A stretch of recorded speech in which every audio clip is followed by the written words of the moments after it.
Você sabe quais são os três pilares do próximo bull market? Olá, eu sou André Franco e hoje eu vim te contar três pilares do próximo bull market. Eu reuni aqui algumas visões que me fazem crer que o próximo bull market esteja muito próximo. Essas visões aqui são basicamente dos nossos estudos internos, tentando entender o que o mercado está olhando e principalmente aquilo que deveria ou vai, ou na verdade no passado já impactou positivamente o mercado. E eu reuni aqui três pilares que sustentam essa minha tese e vou passar por cada um deles aqui. O primeiro deles, você talvez esteja até cansado de ouvir sobre isso e numa expectativa gigantesca de que isso aconteça logo, mas eu estou falando nada mais, nada menos do que o nosso ETF de Bitcoin à vista. Esse ETF de Bitcoin é uma maneira muito mais fácil e barata do investidor colocar dinheiro, mas talvez o grande pulo do gato aqui, o que criou expectativa gigantesca nas pessoas, não foi o pedido de ETF de uma empresa qualquer. O pedido de ETF aqui foi feito pela BlackRock em um período que não era nada amistoso para o mercado cripto. Pra você ter uma ideia, a gente teve uma sequência de péssimas notícias, primeiro no primeiro instante para a Binance, que foi ali de alguma forma perseguida pelo DOJ, né, o Departamento de Justiça americano, depois a SEC indo atrás da Coinbase e quase alguns dias depois o pedido de ETF pela BlackRock, né? E esse pedido de ETF ele é simbólico justamente porque a BlackRock é uma gigante dentro do mercado financeiro com mais de 9 trilhões de dólares sob gestão. Então o mercado se animou com a ideia de que isso pudesse acontecer logo logo. O pedido ele já foi adiado 2 vezes e a gente está muito próximo da quarta fase aqui, ou do quarto prazo, e naturalmente isso suscita a ideia de que até o próximo ano a gente tenha uma resposta da SEC positiva. E essa possibilidade de um ETF à vista de Bitcoin possibilitaria a entrada ali por estimativas de 100 bilhões de dólares indo nessa direção, e isso poderia sim impactar positivamente o mercado cripto. Para você entender um pouco da dinâmica e do porquê as pessoas estão otimistas, o ETF ele é um instrumento que a gente chama de comoditizado.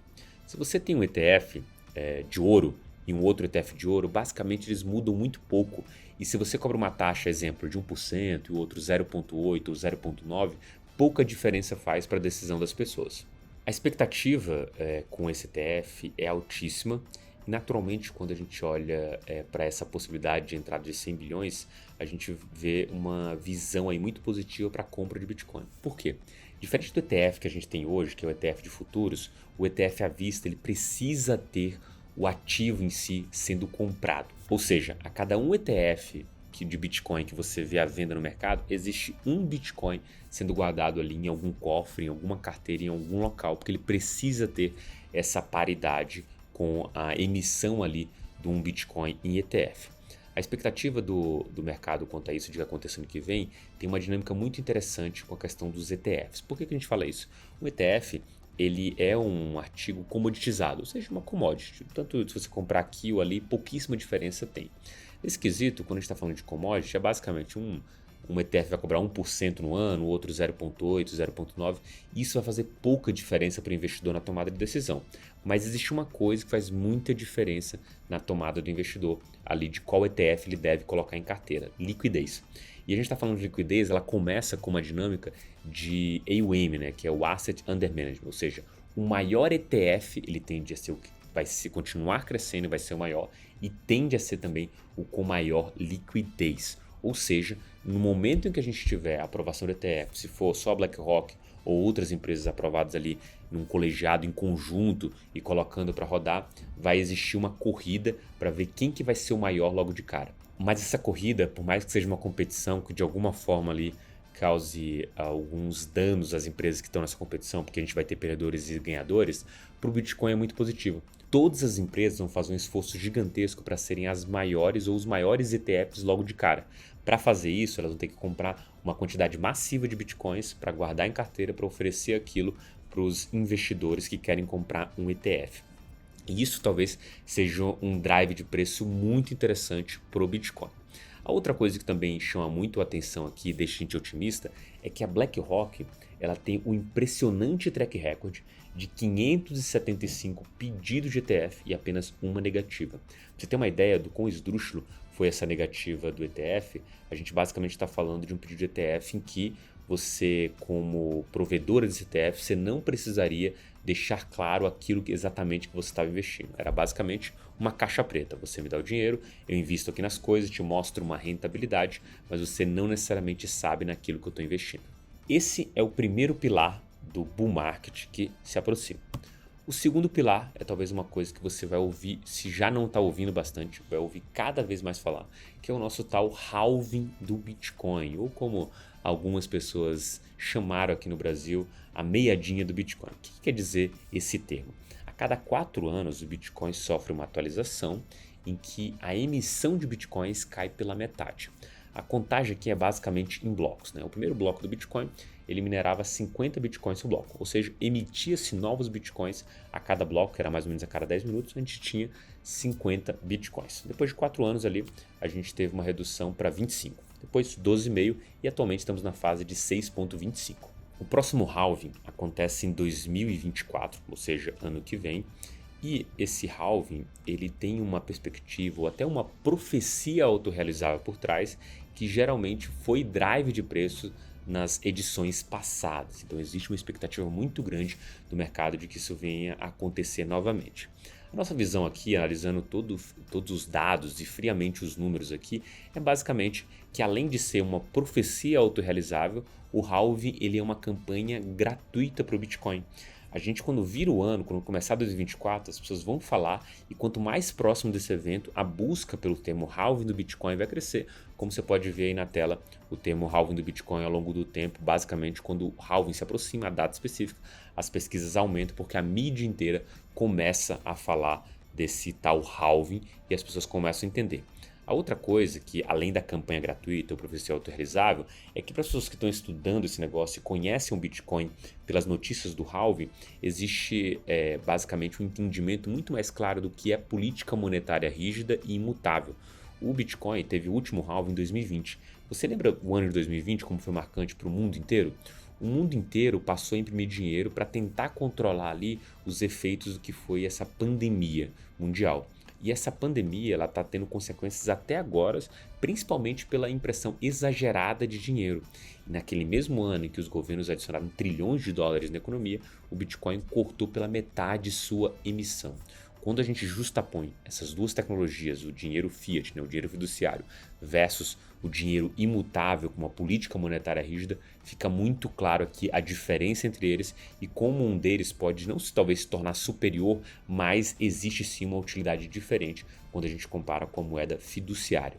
O Bitcoin ele tem essa propriedade aqui que qualifica ele para ser o que a gente chama de hard money. E o halving ele é basicamente uma lembrança para o mundo inteiro de que isso vai continuar acontecendo e o que está escrito em código não vai mudar, dependendo de qualquer político que esteja na direção aí de qualquer governo do mundo. O Bitcoin ele é esse hard money supranacional, ele não depende, não segue nenhuma legislação específica, ele basicamente segue as suas próprias regras. Para finalizar aqui, concluir, minha conclusão é que o halving faz e não faz preço também. Ele faz preço quando a gente olha por uma questão mais prática, né? Existe um awareness gigantesco em torno desse negócio, a política monetária que escancara para o mundo inteiro, a atenção voltada para o Bitcoin em torno disso.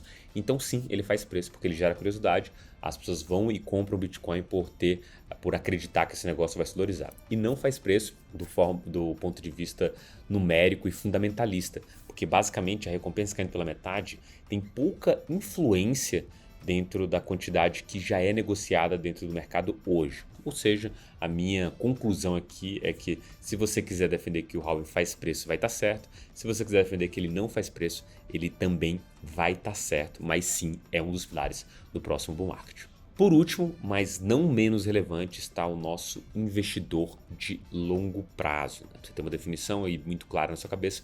O investidor de longo prazo é um cara que se comporta muito bem durante os ciclos.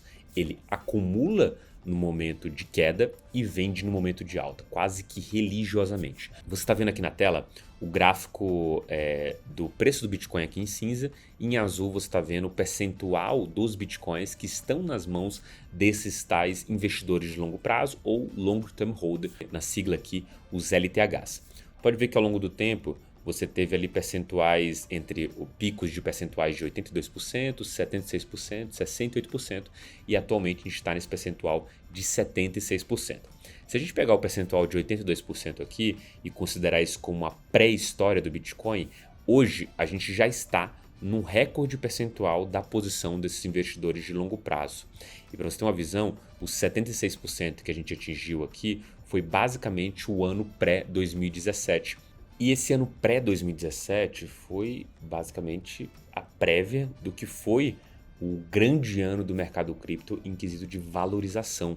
O Bitcoin começou o ano ali próximo dos $1.000, ou começo da pernada próximo dos $1.000 e terminou o ciclo perto dos $20.000, fora todo o baile aí que a gente teve de altcoins, de Ethereum, de outros ativos que se valorizaram muito mais do que o Bitcoin nesse período. Pra você ter uma ideia, o ciclo de 2021 ele teve um pico ali de 68% e logo depois a gente viu a pernada ali até os $64.000 e a posteriori aos $69.000. Hoje a gente está no patamar que é o recorde depois dos 82% da pré-história do Bitcoin.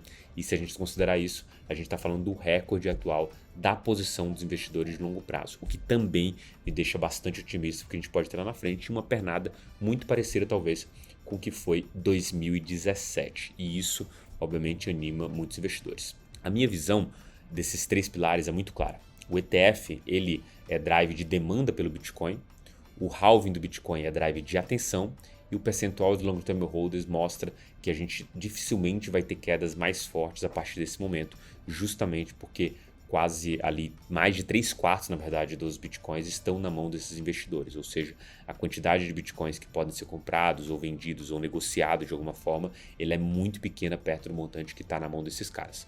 Então a minha visão acaba sendo muito positiva para o que a gente pode ver para o próximo ciclo. E a pergunta que fica do seu lado aí é justamente quando que começa esse próximo ciclo? Exatamente, a gente não tem como acreditar, mas a gente acredita que 24 e 25 são os anos aí muito positivos. 24 é um ano de grande valorização, mas 2025 é o ano da grande porrada em que a gente talvez veja o Bitcoin aí testando novas máximas e estourando patamares aí nunca vistos numa ordem de grandeza maior, vamos supor os $100.000 e naturalmente outras altcoins se valorizando muito mais. Mas me conta aí, o que você achou dessa tese? Esses três pilares fazem sentido para você? Tem algum outro que você adicionaria aqui? Você está crente nessa tese? Você acredita mais ou menos? Você não acredita? Comenta aí embaixo que eu tô louco para saber a sua opinião. Eu vou ficando por aqui e até o próximo vídeo. Forte abraço e até lá!